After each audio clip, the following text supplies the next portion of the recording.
Arkadaşlar merhaba. Bugün sizinle yeni bir videoda beraberiz. Arkadaşlar videoyu sondan başa doğru anlatacağım. Neden?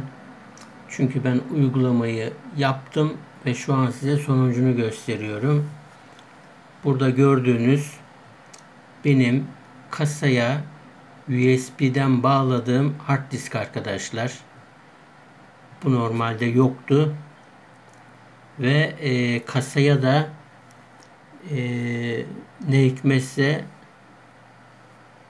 IDE kablosuna ikinci bir hard disk bağlayamıyorum. Ondan sonra SATA girişine ikinci bir hard disk bağlayamıyorum. Kasanın böyle bir problemi vardı. Ben de internette USB'den bağlanabilen ara aparatlardan gördüm arkadaşlar. Ne diyor orada? SATA to USB 3.0 diyor. Zaten bizim konumuzda bu arkadaşlar. USB 3.0 2.0'a adapte etmek. Çünkü 3.0 kasalarımızın çıkışı 2.0. Bizim satın aldığımız 3.0'dı ve çalışmıyordu arkadaşlar. Hiçbir şekilde buraya USB'den bağladığımız hard diskimiz gelmiyordu. Biz onu nasıl sağladık onu anlatacağım arkadaşlar. Şimdi videoyu durdurup ara aparatı önümüze alalım ve bu işlemi nasıl gerçekleştirdiğimizi anlatalım arkadaşlar. Evet arkadaşlar, ara kablomuz şu şekilde. Şu ilaveyi biz yaptık. Şimdi içini açıp bağlantıyı göstereceğim size. Ara aparatımız bu şekilde. Aparatımızın USB ucu bu şekilde. Bakın aparatı çıkarınca oradaki ikinci hard diskin görüntüsü kayboldu gördüğünüz gibi. Şimdi aparatın içini söküp size hızlı bir şekilde bağlantımızı göstereceğim arkadaşlar. Evet arkadaşlar, aparatımızın içini söktüm. Bakın arkadaşlar, şöyle parlama yapmadan size bir görüntü sağlayabilirsem. Evet. Şu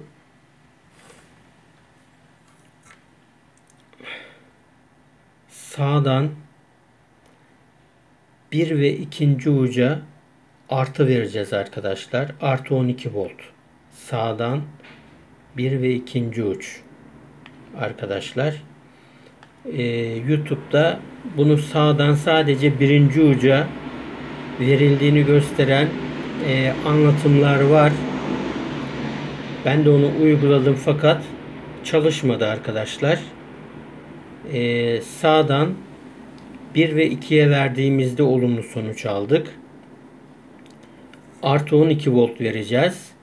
Eksiği de buradaki siyah kabloya verdiğimizde işlemimiz oluyor. Şurada 3'ten sonra 4 sağdan 1 2 3 artı, ama biz 1 ile 2'ye artı veriyoruz. 4 5 6 da eksi, ama biz orayla işlem yapmıyoruz. Eksiği şuradaki eksi kablo girişine vermemiz yeterli oluyor arkadaşlar. Ve bu şekilde biraz önce size ekranda gösterdiğim gibi sonuç alıyoruz. Normalde bu USB 3.0'lar 2.0'da çalışmıyor arkadaşlar. Gücü yetmiyormuş. Dışarıdan bir adaptörle voltaj verilmesi gerekiyormuş. Biz de zaten bu kırmızı ve siyah kablodan buraya artı 12 volt uyguluyoruz. Artısını sağdan 1 ve 2'ye, eksisini de buraya verdiğimizde biz buradan yeni bir voltaj uygulaması yapmış oluyoruz. Böylece USB 2.0 3.0 için olan bu dönüştürücümüzü USB 2.0 çıkışlarında da kullanabiliyoruz arkadaşlar. Bugünkü videomuzda bu kadar. Kanalımıza abone olarak beğenerek destek olabilirsiniz. Yeni videolarda görüşmek üzere. Hoşça kalın.